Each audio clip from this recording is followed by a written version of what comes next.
in the UK. That was the big gender surgery performing institute in the UK. How is that closed down? What happened? Government closed it down. So yeah, because they knew that they figured out in the UK that, wow, the rates of transgender transformation requests were skyrocketing. And even the people at the clinic knew that they were rushing people along the transformation pipeline way faster than they should have without proper clinical evaluation. There's 1,000 lawsuits out against the Tavistock in the UK now. Wow. 1,000. Out of, I think, 30,000 transition processes.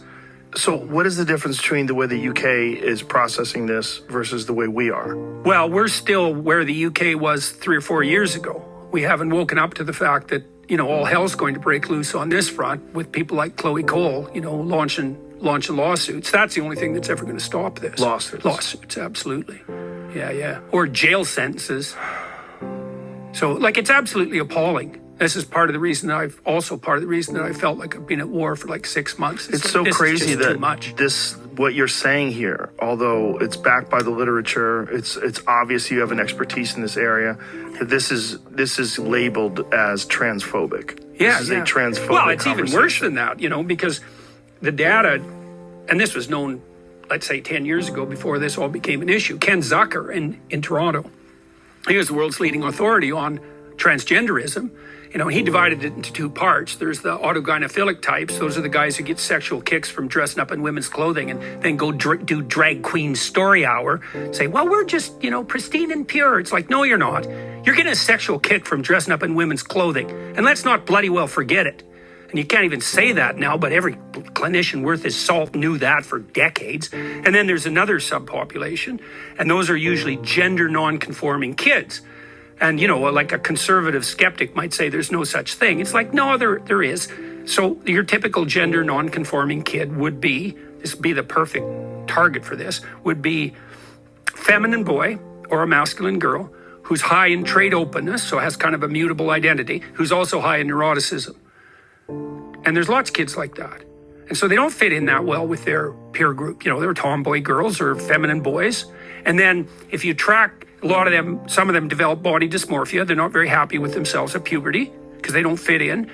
But Zucker showed very clearly, he ran the transgender treatment clinic at CAMH in Toronto for decades, and he was one of the world's leading authorities in terms of publication. I think he was the editor of the lead journal for years. They just took him out in Canada, fired him and disgraced him, and he battled on the lawsuit front for 10 years and was eventually vindicated, but he didn't have a political bone in his body. He was a clinician through and through, He wasn't playing political games, documenting autogynephilia. That was just clinical reality.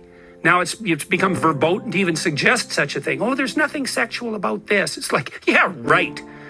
You're dressing up in lingerie before your mirror at home, tucking between your legs, imagining you have for a sexual kick. Oh, there was nothing sexual about that. Yeah, right. Bloody absolute liars.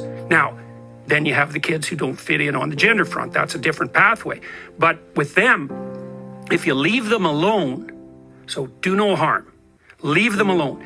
90% of them accept their body, their sex, by age 18 or 19.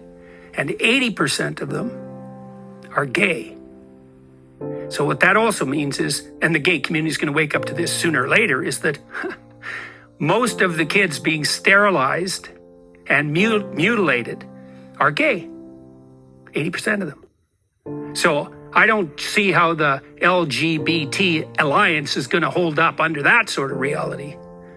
So, yeah, that's for sure, man. What a crazy and here, situation. let's add something equally ugly to it, since we haven't gone far enough yet. So here, we'll do a little bit of arithmetic. So a while back, Disney executive mentioned on video, this is when Florida went after Disney. It was all when this was happening. She came out and said, I think she was head of domestic programming for Disney. She said, well, I have 2 children, 5 and 7. One is trans and the other is pansexual. And I just thought mathematically right away, it's like the chance you have a trans kid is 1 in 3,000. That's not a very high chance. And let's say the chance that you have a pansexual kid is the same, whatever pansexual means. I don't even know how to calculate those odds. But whatever that is rarer than trans, because no one ever even heard about it until 5 years ago. So the joint probability that you have a trans kid and a pansexual kid is 1 in 9 million. The odds that you're a pathological narcissist sacrificing your own children to the glorification of your compassion is 8,999,999 to 1. So, like, do you have a trans kid and a pansexual kid, or are you a devouring mother? Well, you can look at the odds and decide for yourself. Jesus. Oh, yeah. Oh, yeah. No kidding. Look, man, Freud was no dummy when he pointed to the fact that the devouring mother was one of the major impediments to proper human development. He knew that, looking deep into the darkest families and seeing this proclivity of the overprotective mother to destroy the developing integrity of the child, to keep the child infantile, to cling to that relationship instead of developing a life for herself and letting the child go flourish. That's Hansel and Gretel, right? You're lost in the woods. Why? Well, your family's broken up. You have an evil stepmother. So now you're lost in the woods. What's your abuse rate if you have a step parent? 100 times normal. So you're lost in the woods.